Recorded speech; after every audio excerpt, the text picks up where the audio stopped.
I suppose you could call it the realm of my consciousness. I'm someone who no longer exists in the real world after all, as you well know. It's nothing. I still have enough strength to play the part of a good host. I've always hoped that I'd get the chance to talk to you like this, and now, the time has finally arrived.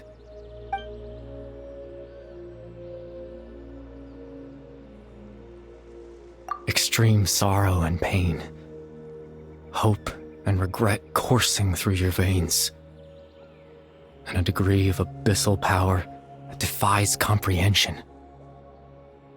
Father told me that once I possessed all those elements, I would become the loom of fate, but despite his intentions for me, I never truly became the loom of fate. I was merely used as a means for its construction. In truth, I died the moment I set everything in motion. The person you see before you now is nothing but a remnant of consciousness left over within the loom of fate.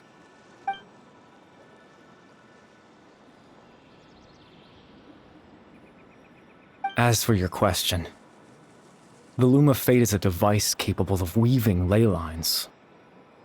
In its primitive form, it can only be used to create and implant memories. But as more of it is completed, its power becomes stronger and stronger, until finally, it has the power to weave real ley lines of its own. Once fully completed, the moment it gains the power to weave ley lines, it loses the lower-level ability to influence memories. But it also becomes a tool that can change the entire world. Yes, I have the ability to control the loom in its semi-completed form. I suppose you can think of it as a form of compensation. After all, its existence cost me my life.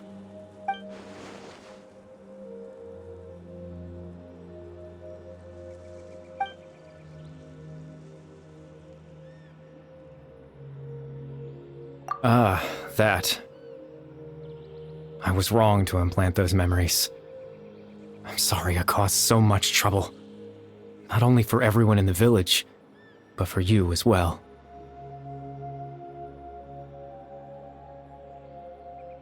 I just wanted them to feel like I once existed in this world. As if I had a chance at life.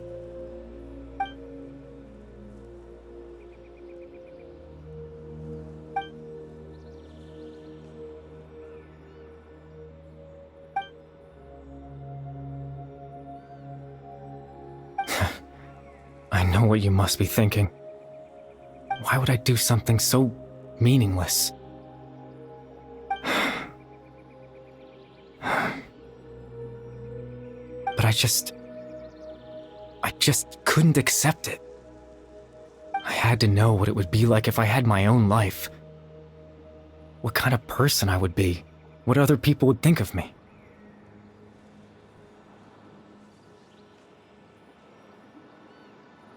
Chief Ahmadiyya, Baram, Granny Jahiyat, Atosa. What would it be like if I could live alongside them? No cataclysm, no curse. Just a quiet life in a peaceful village. I was curious, so I selfishly tried to have my own life. Even if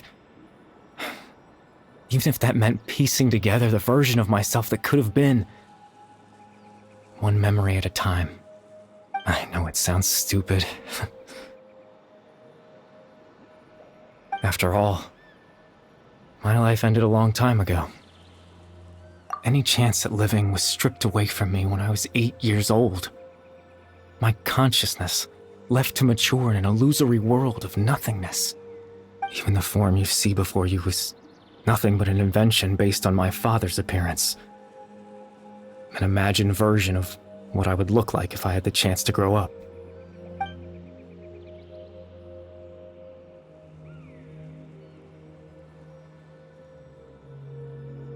I know.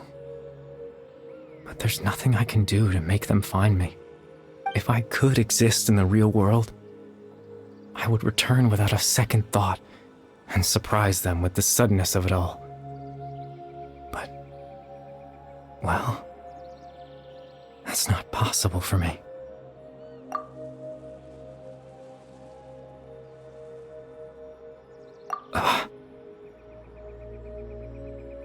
I know.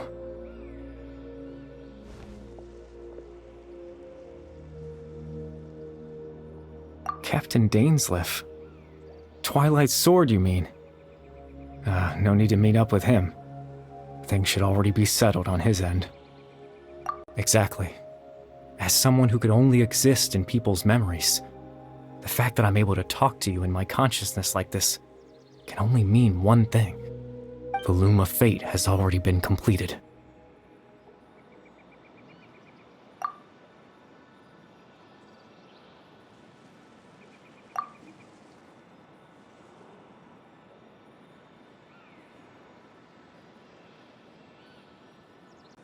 No need to worry about Captain Dainsleif. He's absolutely fine. The only reason he lost the eye was because I happened to guess exactly what he was planning. Captain Dainsleif has had the eye inside his body this whole time, hasn't he? His plan was to lure the Abyss Order to a false location, capitalizing on their pursuit of the eye in order to have the chance to confront the prince. He would then hand the eye to you and tell you to take it away from that location. That way, Captain Dainsleif could accomplish his own goal and ensure the safety of the eye all at once. A very thorough plan. That's right, because in his mind, he had given it to you already.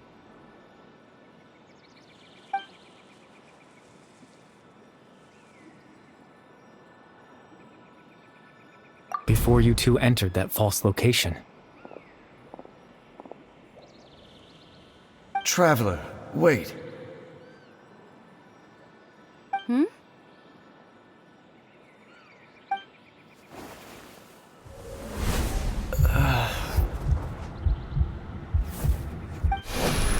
We've no time to lose.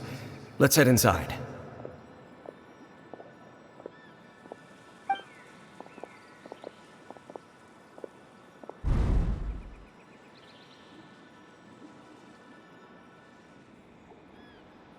That was when I implanted the memory of him handing you the eye.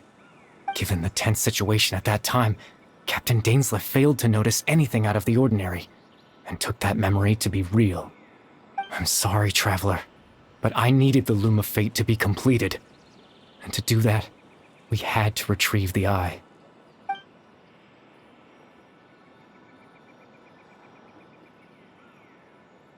I promise I'm not trying to conceal anything from you, but I truly have no idea what the prince is planning. Tevat's ley line system is deeply entrenched in the planet. Creating new ley lines can neither replace nor extend the ones that already exist. In the face of everything they could be planning, I fear I'm too insignificant to even get a glimpse of the bigger picture. In any case, I had my own use for the Loom of Fate, and my goal, at least, has been achieved. You remember my father, don't you? Clotar Alberic. I believe you saw him in your sibling's memory. After he used the power of the Abyss to restore consciousness to my hilichurl form, I suffered from an indescribable level of mental anguish. To comfort me, my father told me a story, that this was a fairy tale world where I had to take on the form of a little monster. That story managed to dispel my fears, even if just for a moment. My goal was simple: to use the Loom of Fate in its near-completed form, when its ability to create memories was at its strongest, to implant a specific memory into the minds of the hilichurls.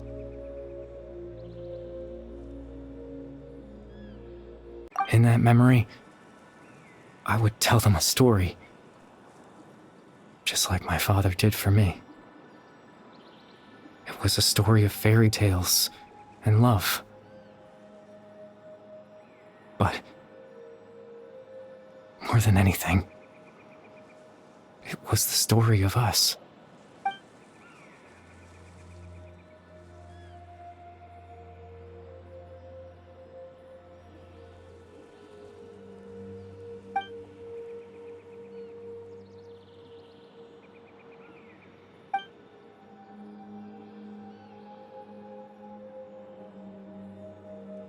I can't change the world. Not when I lost the very right to exist within it. Implanting those memories, that was the most worthwhile thing I could offer. All that's left of my existence is a wisp of residual consciousness tied to the loom of fate. In truth, that trace of my consciousness should have dissipated long ago. My goal was the one thing that allowed me to hold on all this time. But now, the bedtime story is finished. And it's finally time to rest.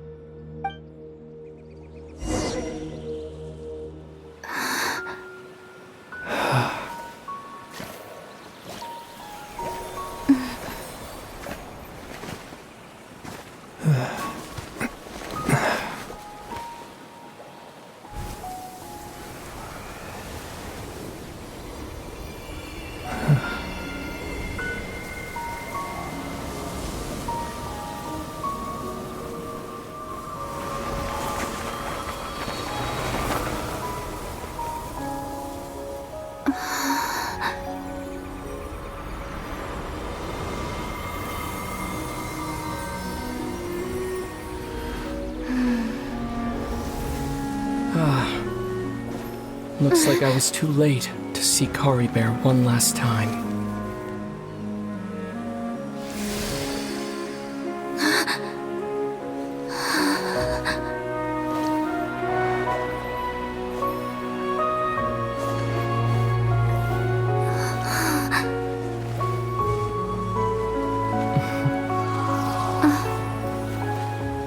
Kari Bear's consciousness is gone, and this space will soon disappear along with it. Neither of us belongs here. That's why we're not tangible. Were that not the case, I'd love to hug you too.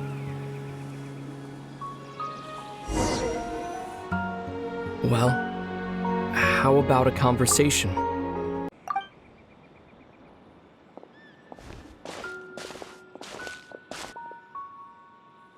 The chance to just stop and talk like this is certainly not easy to come by. Wouldn't you agree? That battle earlier was tough. The one against Dane, I mean. I didn't expect that after everything, he would still hesitate to raise his sword against me. Were it not for that, perhaps I'd still be no match for the Twilight Sword. Even after 500 years. The Loom of Fate, huh? I still haven't found a way to utilize it to its full potential. But there's still time. Before the heavenly principles awaken. Yes, for 500 years now, ever since the cataclysm in Conria, there's been no sign of activity. Not long ago, you witnessed the Hydro Archon destroy her divine throne. Yes, such a flagrant disregard for the rules, and still Celestia took no action. I suppose that's proof enough of the Heavenly Principles situation. However, the Heavenly Principles will awaken. We just don't know when that will be, or what might trigger it. You could say that. Just look at Kari Bear. He was so pure and single-minded. The space we now find ourselves is a perfect representation of who he was. Quiet and peaceful. Even as a hilly churl, seeing the terrible sight within the mirror wasn't enough to taint his spirit. He brought comfort to the people of this world, even though he was denied the very right to be a part of it. So ask yourself this. Who was it that deprived him of that right to exist? Of course, that's only one example. My feelings about the heavenly principles are too complicated to explain in just a few words.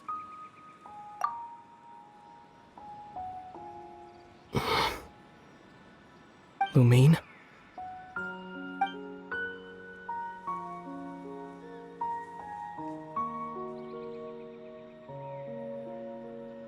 You're the only one in this world who calls me that. There's so much I wanted to ask you. But for some reason, I'm not interested in asking those questions right now. There's just one thing I have to ask. One thing I could never understand. Why? Why can't we continue our journey together?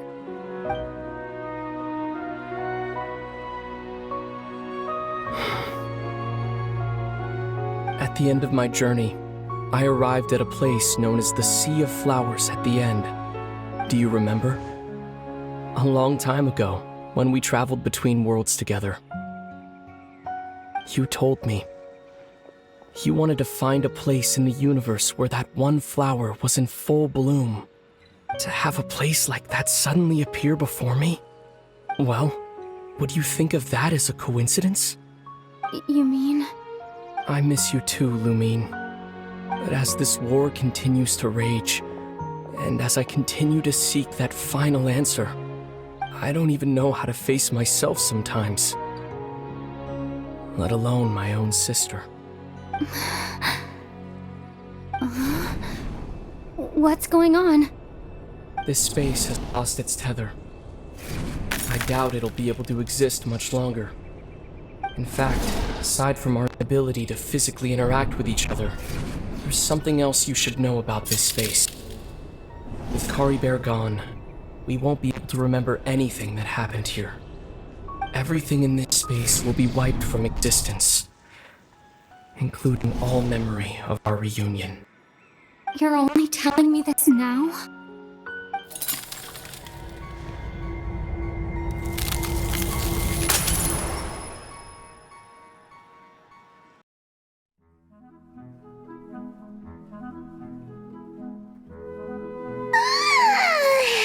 Still so sleepy. Paimon's head feels all fuzzy. Oh, Paimon woke up a little earlier than you, so Paimon will fill you in. The villagers said that they saw us sleeping near the village yesterday. They couldn't wake us up no matter how hard they tried, so they decided to just bring us back here. Oh, and Dane came by just now. It looked like he was injured. He didn't say anything, though. Just made sure that you were all right and left. Kinda seemed like he had a lot on his mind, but that's Dane for ya. Let's think for a second. We were in that memory, and we saw that guy you called Kari Bear. He was the missing villager that we've been trying to find, right? And after that, Paimon doesn't remember what happened. Wait, really? What a score!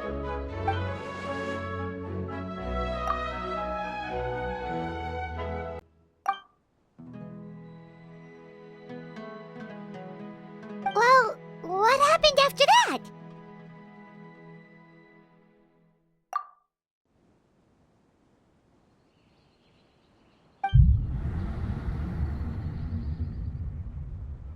Ah, there you are. Sleep well? Bayram? You sure seem happy. Did something good happen? Something good? Oh, wasn't anything good or bad, I'd say. It's just that, well, the village organized another search party yesterday. It didn't feel right to leave all the searching to the adventurers. So there we were, searching away, when suddenly this one guy said it all came back to him. According to him, one day around dusk he was passing by this one tree outside the village, and he saw our missing villager. There he was, sleeping under that tree all by himself. His parents came a little later to wake him up, and they all left together. They looked like quite a happy family, apparently. And after that, well, we all started to feel like that really is what happened. Kind of strange that we forgot all about it for so long. Oh, and we also remembered his name, Curry Bear. Now, that's not a name you hear every day. Would have been helpful if we remembered it sooner. Well, I hope he's happy wherever he is, and we're all relieved now that we know what happened. Seems like everyone thinks Curry Bear left the village. That's probably for the best. At least they have some sort of explanation now. Paimon wonders how Atosa's doing. Maybe we should go check on her. If she hasn't remembered like everyone else, we can tell her what happened. Paimon didn't see her in the village just now, so she's probably at the tree. Come on, let's go talk to her.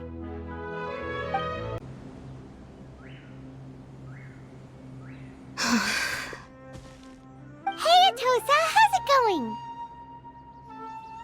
Oh, it's you two. I was just about to go looking for you. I wanted to thank you. I was part of the search party, so I remember what happened to Curry Bear now. Honestly, I just can't believe I forgot something so important. It's funny, but I have this feeling he told me the same thing. I just can't seem to remember when. I guess it doesn't really matter anyway. Life is made up of a series of memories. As long as I hold on to our time together, he'll always be a part of my life. I'm just happy I got to meet him. So, who cares what happens in the future, right?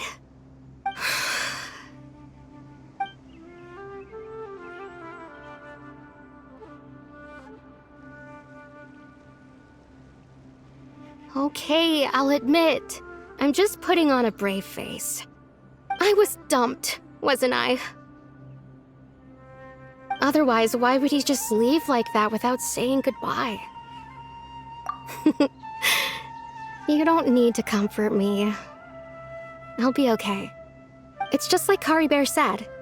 It's the things we overcome that make life more precious. And you know, if he has a heart, maybe he'll come back and see me one day. Anyway, thanks for all your hard work, you two. I promised I'd help Granny Jahiet with something, so I should head back. Goodbye! Well, that should be it, right? Everyone's lives can go back to normal now. Oh, right! Weren't you about to tell Paimon what happened after your conversation with Curry Bear?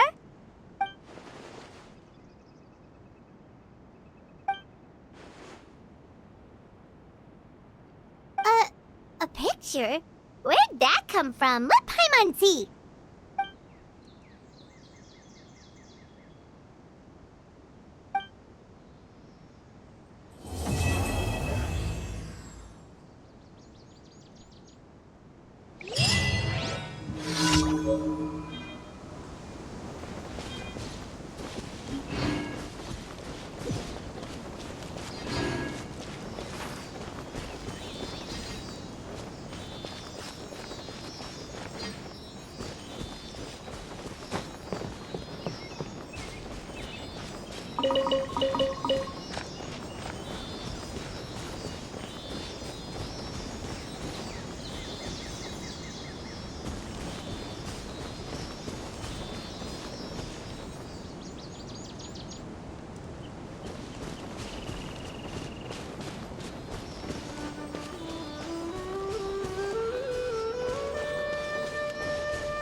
Take them. I have no need.